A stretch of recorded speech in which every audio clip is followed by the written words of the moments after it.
Podcast, hosted by me, Daniel C. Lewis.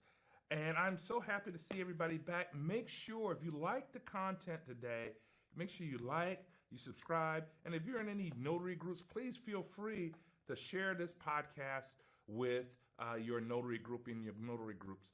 This podcast is found exclusively on YouTube. So I want to make sure if you like the content, make sure you like, subscribe, and share the content that we have today. And today is a very special topic today. I can't wait to get into this topic.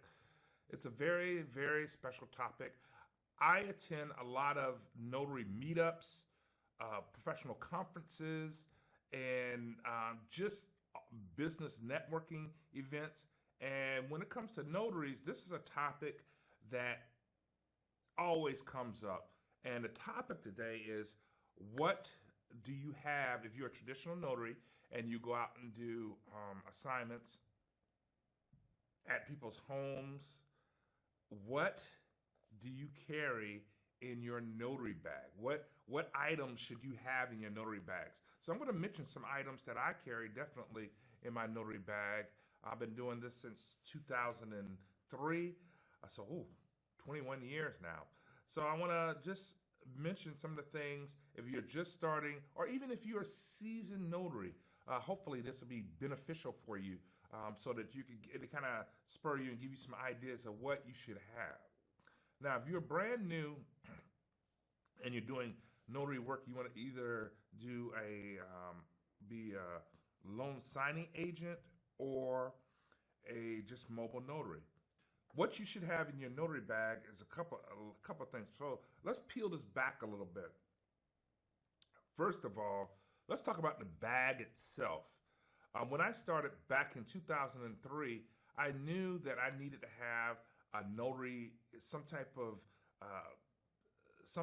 item that I can carry, things that I need for real estate closings, because that's what I did when I first started, just real estate closings. So I knew I needed something to carry that stuff in. So, and this is an area in your business that you can really save a lot of money. If you go to like little box stores like Office Max or some of the other stores, even Walmart, there are really nice bags in there, but some of them are very pricey. This is an area of your business that you can really save some money.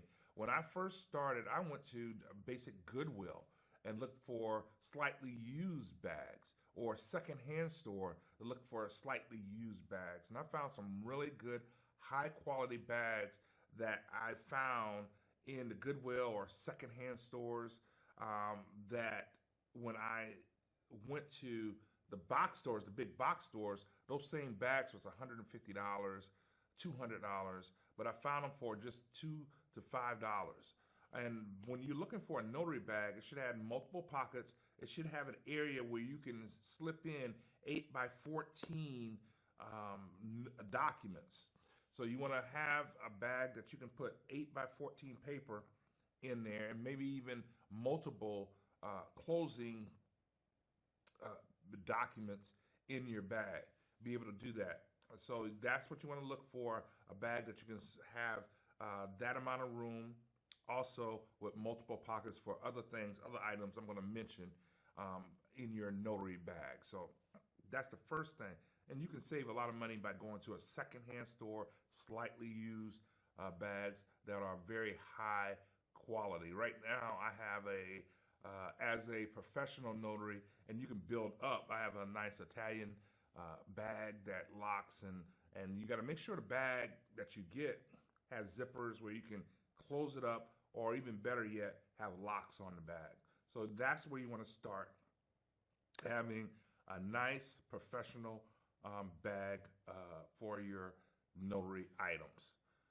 Now, the first item that I want to really recommend, and I want to highly recommend that you have in your notary bag, and I know some of you might think, oh, it's my notary stamp. Nope. The first item you should have in your notary bag is your notary guide from your local community, your Secretary of State, your notary guidelines with all the rules, what IDs you should have, what happens if you don't have, if the person doesn't have ID, talks about personal appearance. It talks about all the rules and regulations, whether you're a signing agent or a mobile notary. It gives you all that, all those guidelines. So that's the next thing you should have in your bag. It's so important to have that. I was at a recent meetup, and we were talking about personal appearance. We were talking about what IDs to have, some of the guidelines for notary signing agents that deal with real estate documents. And there was a person there that had no idea of what I'm supposed to do, where I'm supposed to find that information. Having your notary guide is so critically important. It helps you mitigate your risk in getting in trouble.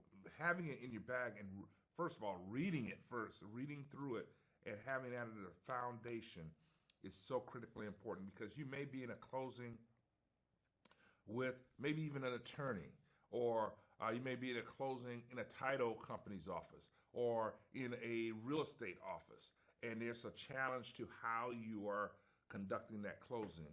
If you're following the guidelines for the state, you can bring out that book.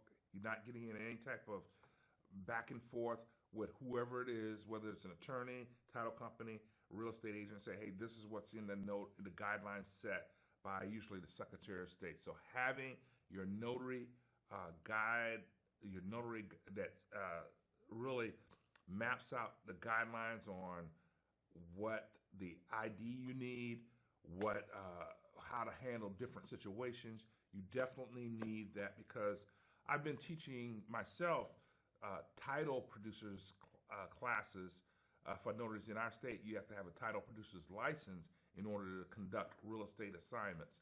And I've been teaching that class since 2005.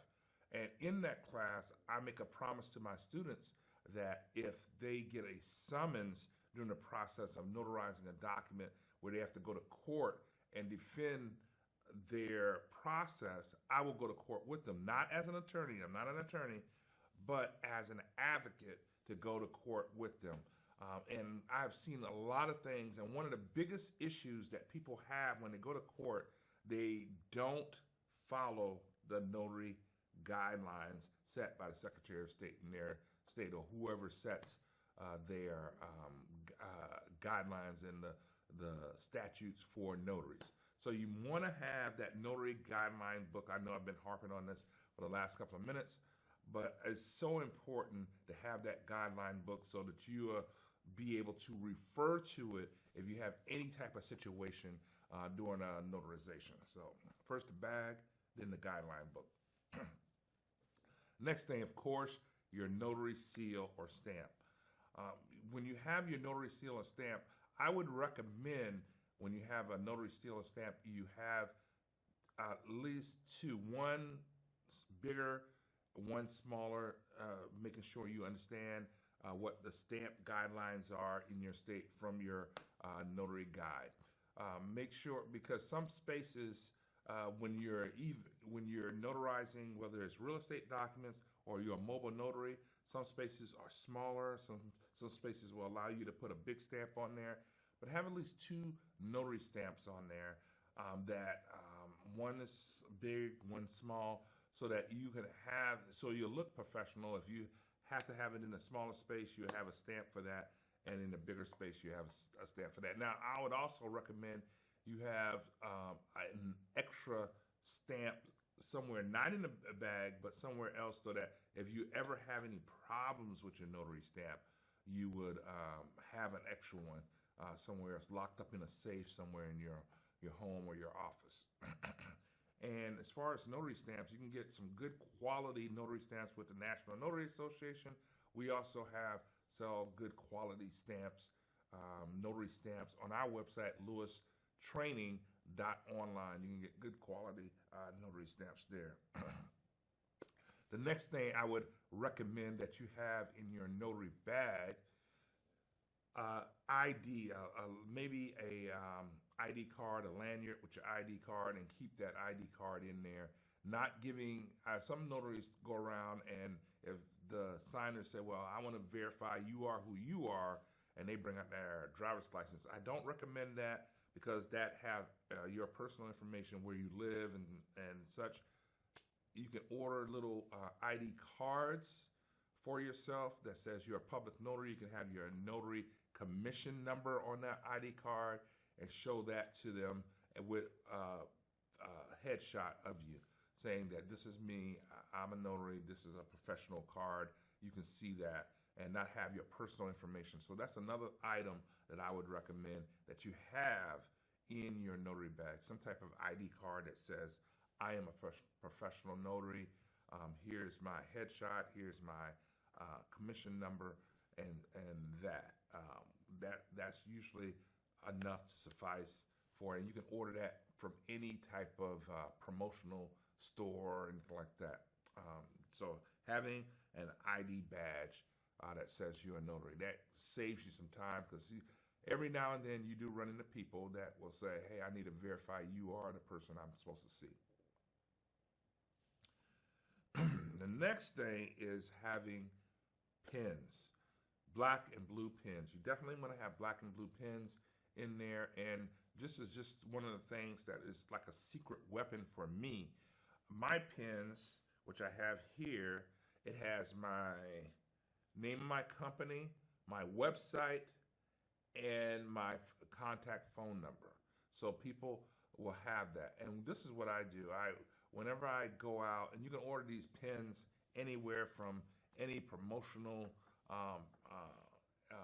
company that does that, pens.com, Amsterdam, I think even Vistaprint will do that. It doesn't have to be fancy. You don't have to put a big logo on the pen, just your contact information. I bring my own pens, black and blue, and then I give those pens to the signer. And just another little secret marketing thing I do, if I'm in a title company and they have their just generic pens in there, I take their generic pens out and put my pens in there. So when they're signing, they're going to have that. And I get calls back from those title companies saying, hey, we got your information off your pen. We want you to come back to do a couple more closings in our title office or in our real estate office. I also take the pens, and I order so many of them, I give them out whenever I'm going to restaurants, which is quite frequently, eating out at restaurants. I'm always leaving pens in the restaurants for the wait staff. They love that. I also take pens. Another secret with the pens, I take them to places that have notaries, but sometimes their notaries aren't there. Like, one place that doesn't have notaries is the post office. I always leave my pens at the post office because the post office workers always need a pen. And then when people need notarization for a passport, for example, they usually send them saying, well, let's go to this place or that place. They usually use my pen and say, hey, here, call this guy. Here's his pen.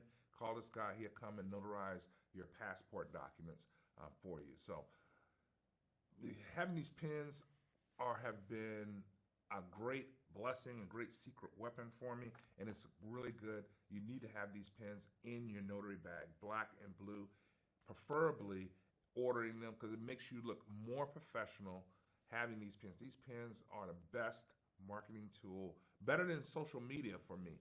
Best marketing tool I've had with just basic information, the name of my company, my website, my telephone number to contact me, and they just work like magic. They go out and do the work for you.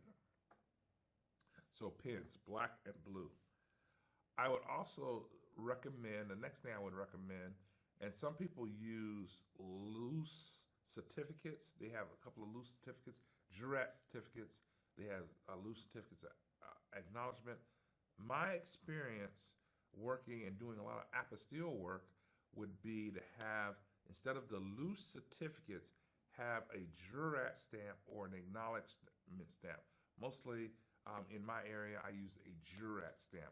The reason why I recommend a jurat stamp rather than a loose certificate is because, in my experience, people will take your loose certificate, and some of them are really good. The National Notary Association has great loose certificates that connect the document to the loose certificates.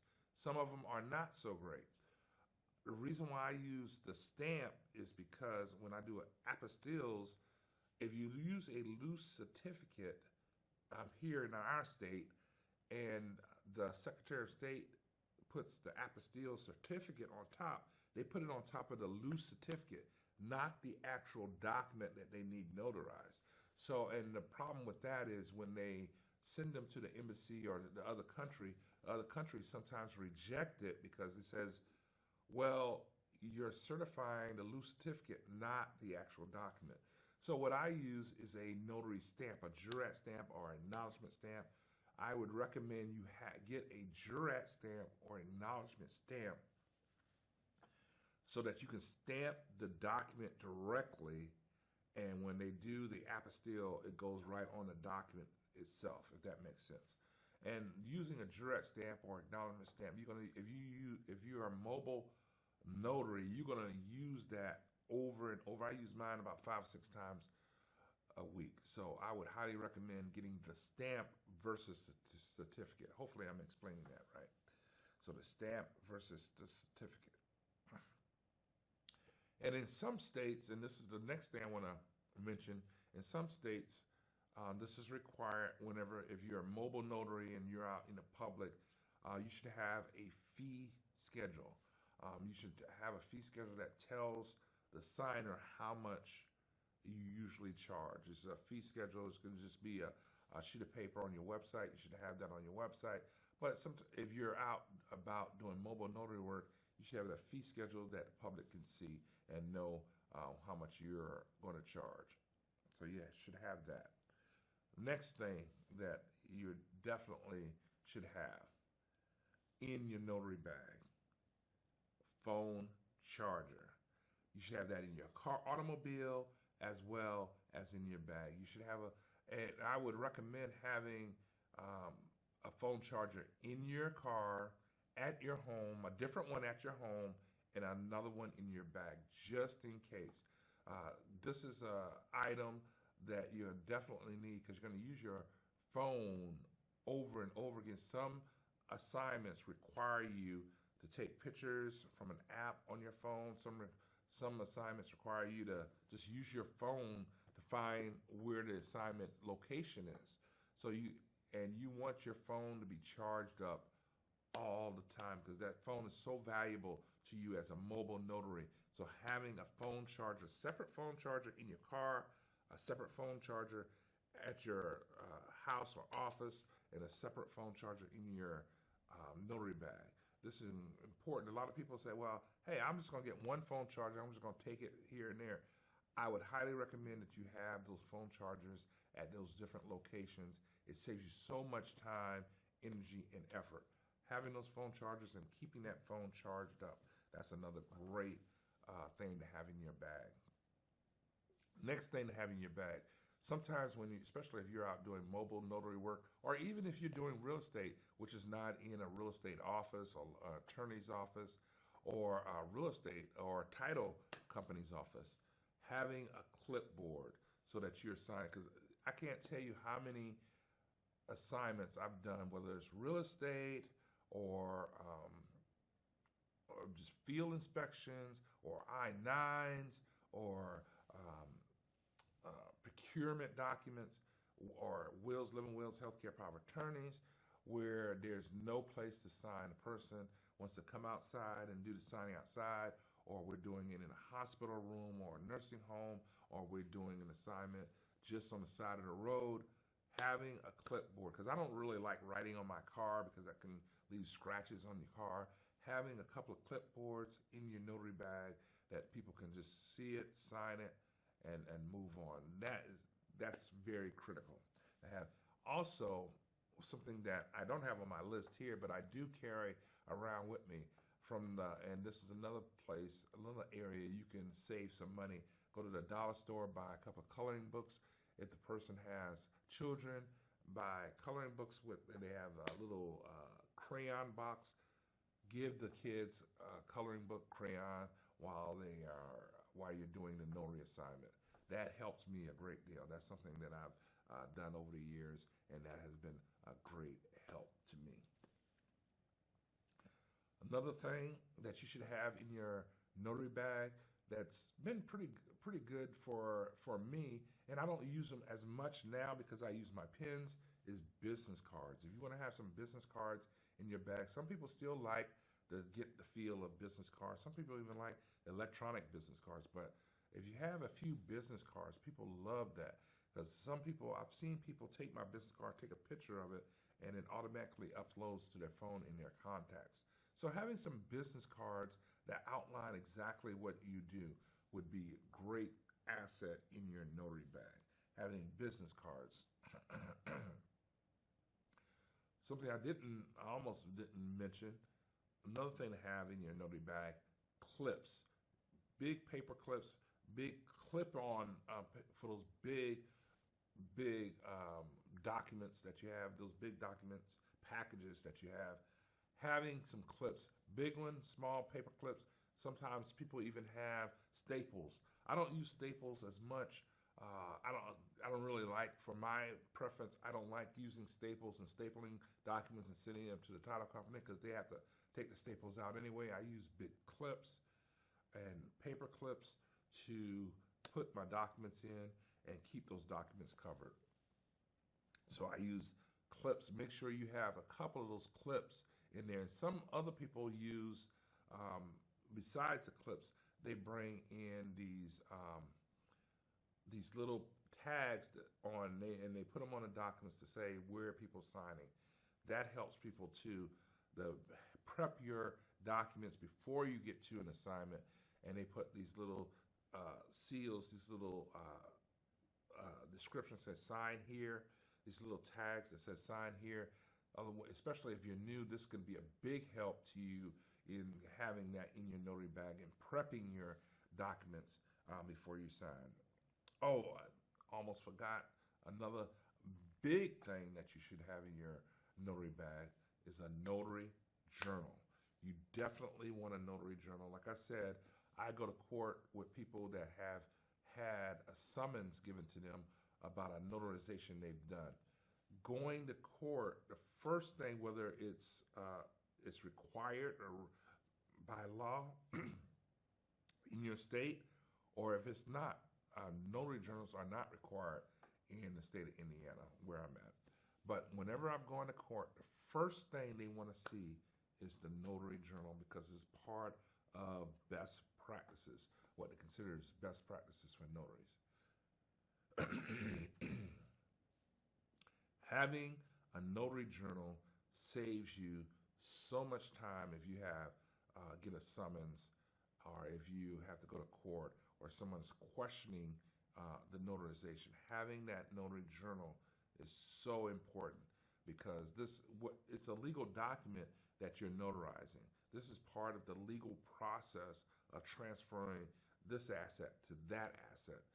So having a journal is so important. Think of it like this. Let's say it's July now. Let's say someone came to you and let's go back 6 months. Let's go back to January. And somebody challenged a notarization you did in January and said, I never seen that person before. How would you prove that you were in front of that person? Having that journal, having their signature in your journal can be the thing that would make you look more professional, like you're following best practices. So having a journal, whether it's recommended or required in your state or not, having a journal is something that I would highly recommend you have in your notary bag. And the final thing that I would recommend you have in your notary bag, and this is something that has saved me time and time again over the years. This is a very important thing to have. And when I say what it is, some of you, especially if you're seasoned, you may not have this in your bag, but then the light bulb will come on and say, oh, you know what? He's absolutely right. I should have this in my notary bag. And that item is a flashlight, especially if you go out in the evening times and do notarization and you're kind of going out looking at houses. You should have a nice flashlight where you can flash on the mailbox or you can flash on the street signs to see, am I at the right address? as I go, because some neighborhoods are very dark in the evening, and they don't have a whole lot of light. And having a flashlight, flashing that on the mailbox, flashing on the house, make sure you're at the right house number, helps you so much. And you can see the police. Police will have this big, on the side of their driver's side, this big spotlight so that they can make sure they're going to the right house in the evening. So having a flashlight really helps you. And then when you're walking up somebody's drive, it's good to have a flashlight to look for uneven pavement, to make sure when you're walking upstairs, you have some type of a light. It's always good to have a flashlight on there. So let's recap really quick what things I recommend that you have in your bag. First, a really good bag, and you can save some money by going to a secondhand store or like a Goodwill and find a slightly used bag there. Save hundreds of dollars on that. Notary journal, notary seals, your notary state guidelines. Having that in your bag is so critically important. Reading that book before you go out and do your assignments, having that in your bag. A notary badge, black and blue pens, preferably with your name, your website, your phone number on that, jurat stamps, acknowledgement stamps, a fee schedule, phone chargers, clipboards, business cards, flashlights, clips for your business.